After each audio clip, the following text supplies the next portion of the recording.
बुद्ध पूर्णिमा वैशाख मास की पूर्णिमा को मनाई जाती है। इसे बुद्ध जयंती के नाम से भी जाना जाता है।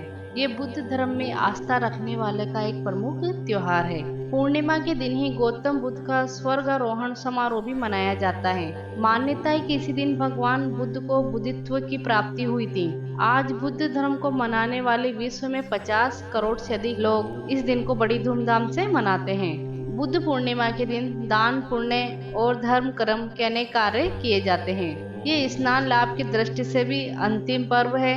इस दिन मिष्टान, सत्तू, जलपात्र, वस्त्र दान करने तथा पितरों का तर्पण करने से बहुत पुण्य की प्राप्ति होती है। सत्य विनायक पूर्णिमा, आइए जानते हैं क्या होती है सत्य विनायक पूर्णिमा। ये सत्य विनायक पूर्णिमा भी मानी जाती है। भगवान श्री कृष्ण के बचपन के दरिद्र मित्र ब्राह्मण सुदामा जब द्वारिका उनके पास मिलने पहुँचे तो श्री कृष्ण ने उनको सत्य विनायक व्रत का विधान बताया। इसी व्रत के प्रभाव से सुदामा की सारी गरीबी मिट गई तथा वह सर्व सुख संपन्न और ऐश्वर्यशाली हो गया।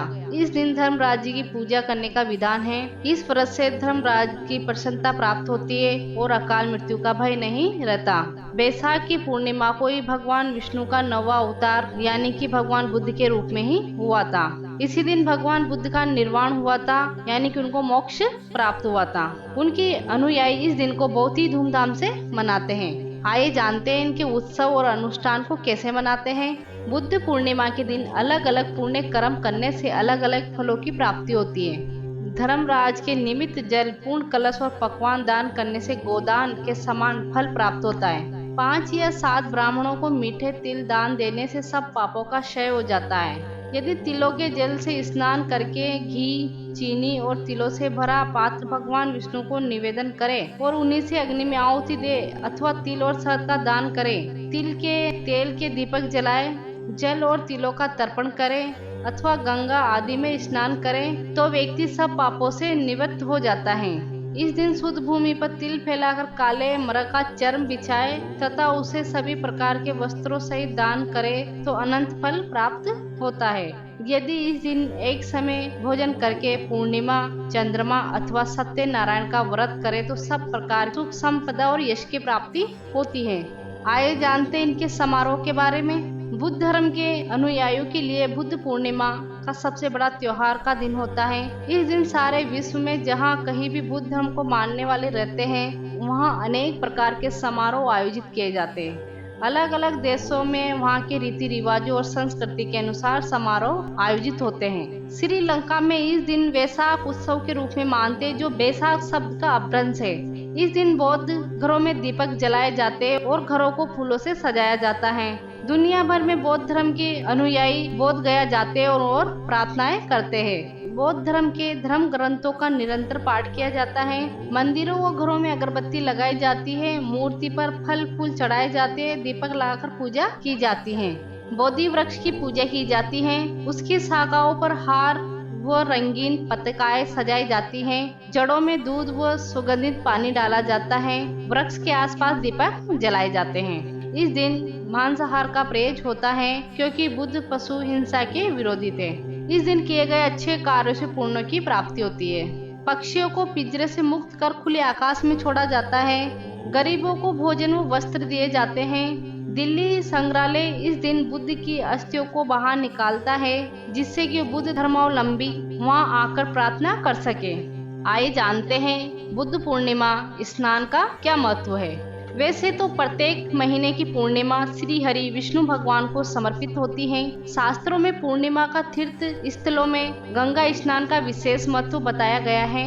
वैशाख पूर्णिमा का महत्व इसलिए भी बढ़ जाता है कि इस पूर्णिमा को सूर्य देव अपनी उच्च राशि मेष में होते हैं और चंद्रमा भी उच्च राशि तुला में। शास्त्रों में पूरे वैशाख माह में गंगा स्नान का महत्व बताया गया है। शास्त्रों में यह भी वर्णित है कि पूर्णिमा का स्नान करने से पूरे वैशाख माह के स्नान के बराबर पुण्य मिलता है। बुद्ध पूर्णिमा के दिन किया गया स्नान मनुष्य के कई जन्मों के अधर्मी कार्यों को समाप्त कर सकता है, ऐसी मान्यता रही है। आइए जानते हैं बुद्ध पूर्णिमा का प्रेरक प्रसंग। महात्मा बुद्ध के सद्गुणों से प्रभावित होकर बहुत से लोग उनके शिष्य बन गए थे।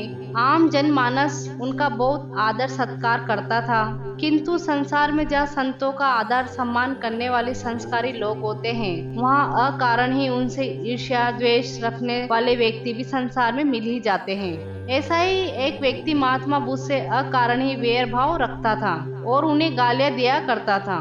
महात्मा बुद्ध उनकी गालियों का कोई उत्तर न देते थे और उसकी ओर देखकर मुस्कुराते हुए आगे बढ़ जाते हैं। एक बार निरंतर 2 दिन तक महात्मा बुद्ध को व्यक्ति दिखाई न दिया। उन्होंने एक शिष्य को उस व्यक्ति का पता लगाने को कहा। शिष्य ने थोड़ी देर में पता लगाकर बताया कि वो व्यक्ति परसों घोड़े पर सवार होकर कहीं जा रहा था। मार्ग में घोड़ा अचानक बिगड़ गया और बेकाबू हो गया। वो व्यक्ति संभल न सका और नीचे गिर गया, जिससे उसे बहुत चोटें आई। बिस्तर पर पड़ा वो दर्द से करा रहा है।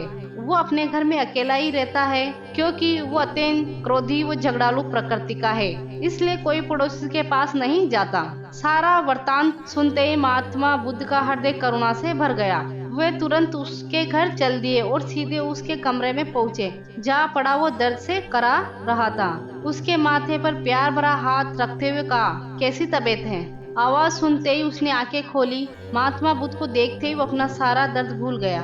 वो एकटक उन्हें आंख फाड़ फाड़ कर देखने लगा। कुछ पल ऐसे ही देखता रहा, फिर उठने का प्रयास करने लगा। महात्मा बुद्ध बोले, उठो नहीं, तुम्हें आराम की आवश्यकता है। फिर उसके घावों को अच्छी तरह साफ करके मरहम पट्टी की। 2 भिक्षुओं को वहां रहकर उनकी सेवा करने का आदेश दिया। फिर उस व्यक्ति को संबोधित करते हुए बोले, जब तक तुम पूरी तरह स्वस्थ नहीं हो जाते, ये दोनों यहीं रहकर तुम्हारी सेवा करेंगे। महात्मा बुद्ध के प्रेम भरे शब्द सुनकर उसे अपने किए पर बहुत पछतावा हुआ। उसने तथागत के चरणों में गिरकर, यानी कि महात्मा बुद्ध के चरणों में गिरकर अपने अनुचित व्यवहार के लिए माफी मांगी और उनका शिष्य हो गया। ये थी महात्मा बुद्ध की कहानी, जिससे उनका शिष्य प्रेरित हुआ।